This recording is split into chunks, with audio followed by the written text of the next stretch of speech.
Bismillahirrahmanirrahim. Assalamualaikum warahmatullahi wabarakatuh.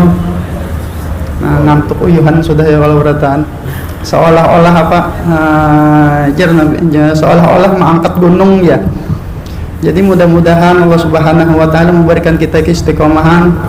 Dan mudah-mudahan Allah Subhanahu wa taala memberikan kita hati yang lapang untuk selalu menghadiri majelis-majelis atau untuk menghadiri suatu perkumpulan yang mana perkumpulan tersebut akan mendatangkan kemanfaatan bagi diri kita beserta keluarga kita.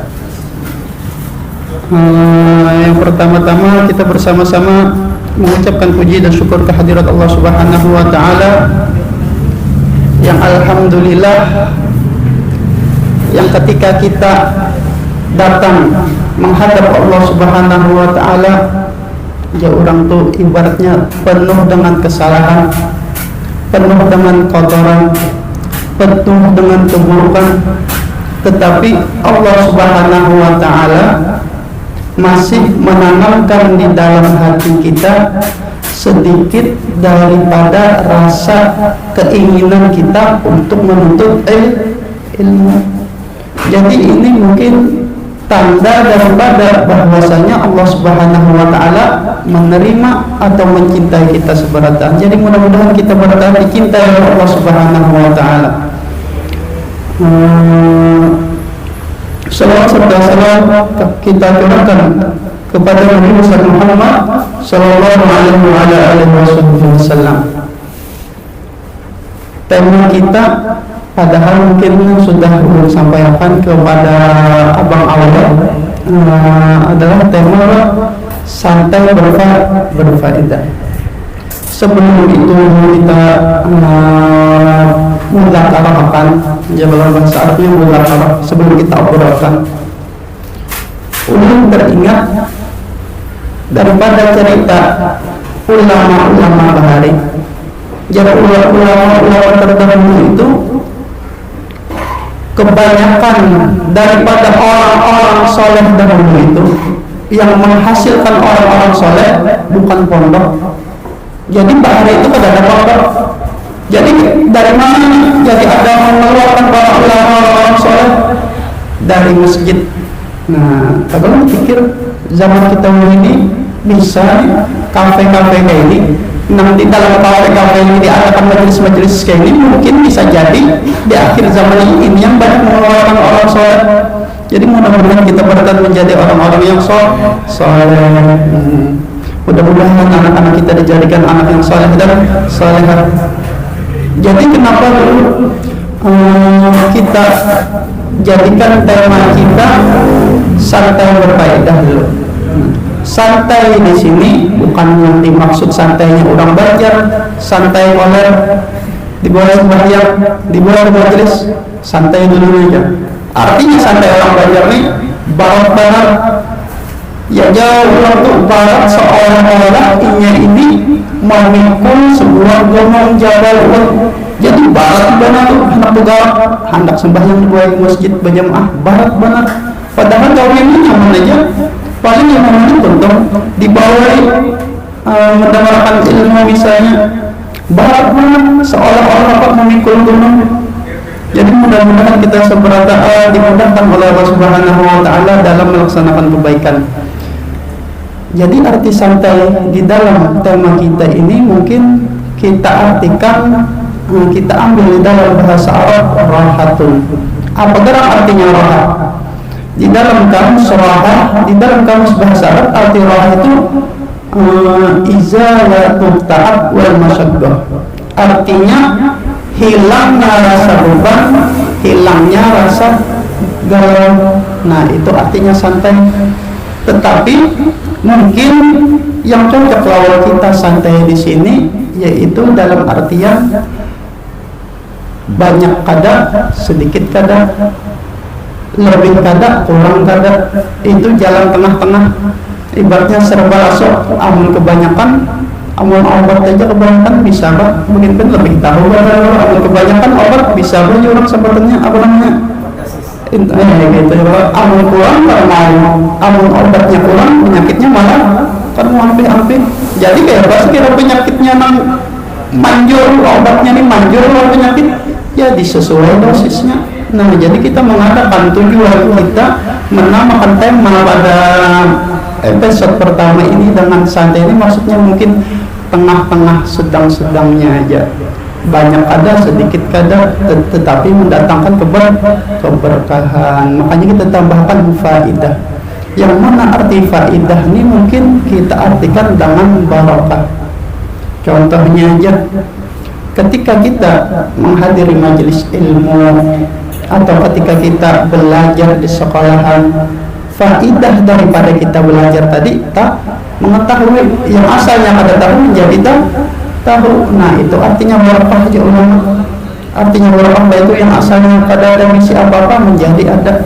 Jadi mudah-mudahan kita seberatan mendapat barokah. Yang mana ajar Nabi Muhammad SAW.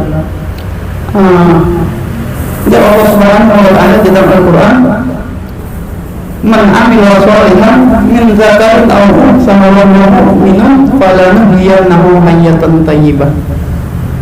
Kemudian lagi di dalam hadis Nabi Muhammad SAW mengatakan min husnil islamil mar'i paling bagus kalian panjang paling banyak Muhammad di dalam makna hadisnya, orang yang paling bagus daripada kalian adalah orang yang panjang umurnya tetapi amalannya bagus. Jadi maksud kita ketika kita menghadiri atau berkumpul, yang kita bicarakan di dalam perkumpulan kita untuk ilmu adalah untuk agar kita menjadi orang yang lebih baik. Yang mana dikatakan ketika orang yang mempunyai niat, satu niat baik yang tadi dibahas oleh Ustaz Sholihin, betapa pentingnya niat. Jadi orang yang berniat baik sekali ini otomatis akan dibukakan 70 kebaikan. Nah, jadi amalnya niat baik sekali niat baik hendak beramal, insya Allah akan dibukakan 70 kebaikan. Nah, kayak kita malam ini berkumpul, niat kita baik, niat kita agar menjadi pribadi yang lebih baik. Kemudian niat kita bersilaturahmi. Kemudian niat kita saling menyapa terhadap saudara seiman. Niat kita saling menyayangi kepada saudara kita, kawan kita yang berhari. Yang mana mudah-mudahan niat-niat kita tadi menjadi pembuka kebaikan bagi kita di kemudian hari.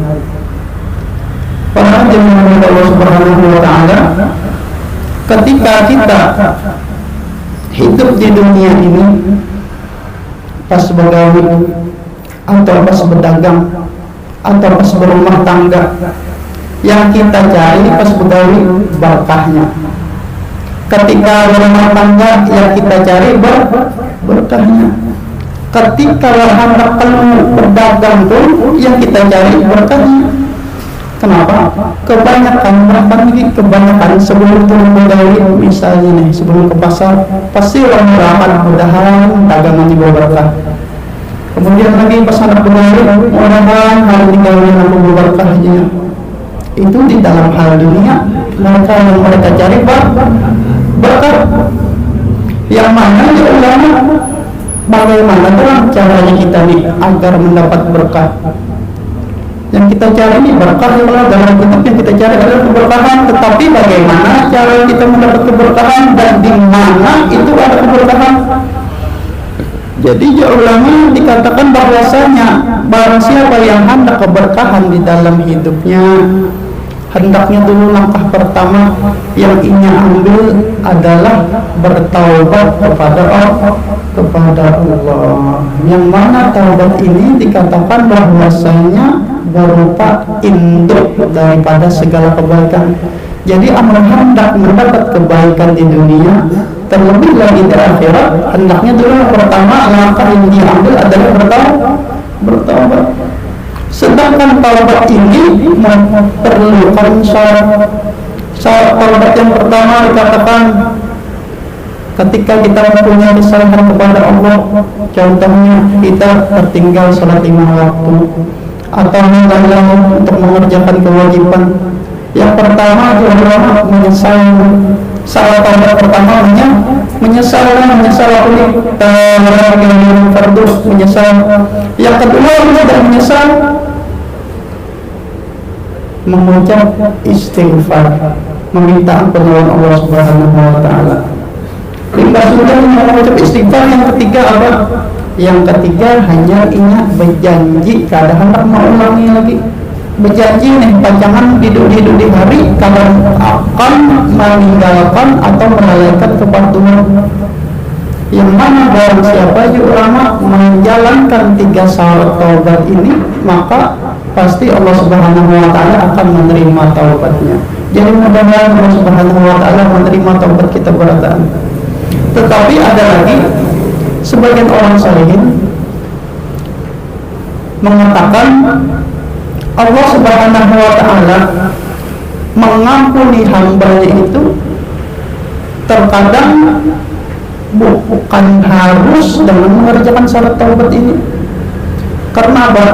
Karena di sana ada suatu kejadian yang mana ketika seorang hamba di dalam hatinya aja kan ada hamba taubat, di dalam hatinya aja kan ada rasa bersalah nih biasanya, tetapi inya pernah menggali suatu perbuatan yang diridhoi oleh Allah, menggali perbuatan yang mana perbuatan tersebut dapat menarik simpati daripada Allah. Contohnya ada kisah yang mana kisah itu seorang perempuan ini gaulnya yang benar ini kupu-kupu malam. Ini gaulnya kupu-kupu malam, dia ada rasa menyesal gaulnya itu, ada rasa bersalah, ada rasa meminta ampun Allah Taala. Tetapi ketika suatu hari si perempuan ini menggauli perbuatan yang mendatangkan dapat menarik simpati dari Allah Taala, apa? Ketika inya di jalan melihat seekor anjing, yang mana anjing tadi kehausan. Ketika inya melihat anjing kehausan tadi, limbahnya minum. Limbahnya menggauli itu limbah di akhir hayatnya sekalinya pilihannya apa? Meninggal dalam keadaan husnul khatimah. Jadi ya ulama, Allah Subhanahu wa taala mengampuni seorang hambanya itu kadang harus dengan memakai 3 syarat tadi. Walaupun di ulama istighfar itu harus, tapi kadang harus. Kadang-kadang Allah Subhanahu wa taala mengampuni hambanya yang mana ketika hamba tersebut menggauli suatu perbuatan yang dapat menarik simpati daripada Allah. Makanya kita ini menurut sorangan berpendapat rasa pada cocok ketika ada di luar sana saudara-saudara kita yang ketika melihat orang-orang menggauli dosa besar dikafirkannya, atau menggauli hal-hal yang pada cocok lainnya dikafirkannya. Padahal contoh kayak kita hidup di negara Indonesia.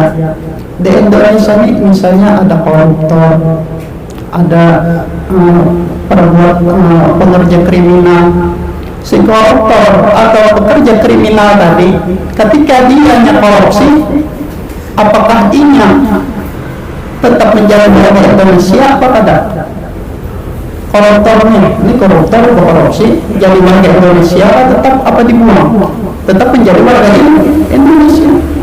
Nah itu juga pertama, selama hambanya mukmin menggauli dosa apapun itu tetap inya menjadi orang mukmin. Kada sembarangannya kita kalau mengatakan orang ini kafir, orang ini syirik, orang ini menggauli dosa besar, orang ini ahli neraka. Di luar sana banyak banget kawan kita yang menyambut-nyambut nang kayak itu ya, kalau kata kalau salah sedikit dipadamkannya itu ini musyrik, itu ini kafirnya. Segampang itu. Padahal Allah Subhanahu wa taala wa yaghfiru liman yasha. Allah Taala itu mengampuni bagi orang-orang yang ia kehendaki. Wa iya hendak bertaubat, walaupun hamba tadi, orang tadi kada ada hendak niat sama sekali bertaubat atau kada ada hendak sama sekali meminta ampun Allah Taala, tetapi ia menggauli suatu perbuatan yang dapat menarik simpati daripada Allah Subhanahu wa taala sehingga dia mendapat ampunan daripada Allah. Jadi mudah-mudahan kita semua diampuni Allah Subhanahu wa taala. Amin amin ya rabbal alamin. Ini dari umum dan mudah-mudahan perkumpulan kita malam ini akan terus berlanjut, akan terus selalu istiqamah, akan selalu mendapat keberkah daripada Allah Subhanahu wa taala. Amin amin ya rabbal alamin. Assalamualaikum warahmatullahi wabarakatuh.